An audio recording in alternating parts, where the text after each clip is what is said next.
Уже год с того момента, как Кадыров похитил и держит в заложниках мою мать. Пользуясь полномочиями одного из главных чиновников в России, он нарушил правила этой страны и правила человеческой морали. Он доказал, что он террорист. Все, что происходит сегодня в Украине, причинно-следственные связи, это все это одна цель. Началось все вот с Чечни, если мы будем говорить о новейшей истории России. У Кадырова отношение к порядку, учитывая то, насколько это инфантильный человек, его отношения у него к нему нет. То есть он что угодно будет так нарушать. Он будет нарушать и священные постулаты, он также будет нарушать свое слово, которое он дает. Он все будет нарушать. Он будет нарушать свою честь.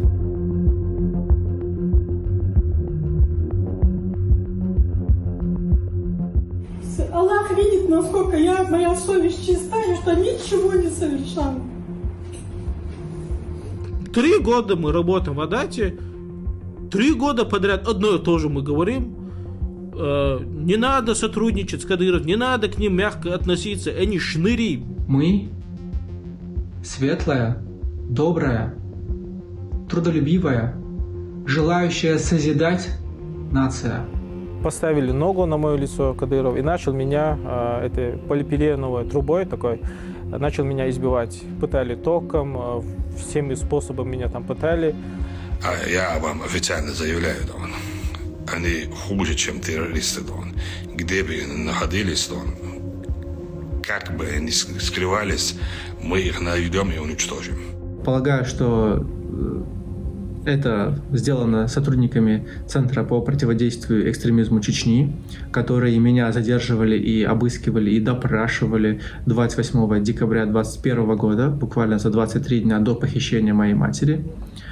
И сделано это исходя из 2 целей. Первое – это, конечно же, надавить опять на нашу семью перед приговором в отношении матери. И второе – это обесценить ту деятельность, которую я начал со своими друзьями ровно неделю назад. Это правозащитный мультизадачный проект КОАСТ, переводится с чеченского как «послание».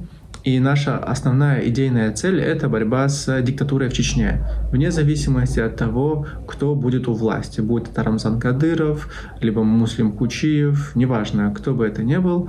Основная цель – это борьба с диктатурой. Следователям и оперативникам, которые стали инициаторами возбуждения этого уголовного дела, я предлагаю просто связаться со мной напрямую. Я доступен, вы можете спокойно меня допросить. Сделать это через ВКС, оформить это в соответствии с уголовным процессуальным правом России. Это все делается, это все возможно, вы это тоже знаете. И единственная просьба просто не смешивать меня с теми каналами, к которым я не имею отношения. Тем более вы это знаете. И мы это уже обсуждали 28 декабря 2021 года, когда вы меня задерживали и угрожали увезти в Чечню на пытки и казнь. Никакого участия я не принимаю, никакой роли я там не играю. А если вы так хотите возбудить уголовное дело в отношении меня, придумайте какой-нибудь любой другой, более правдоподобный способ и причину.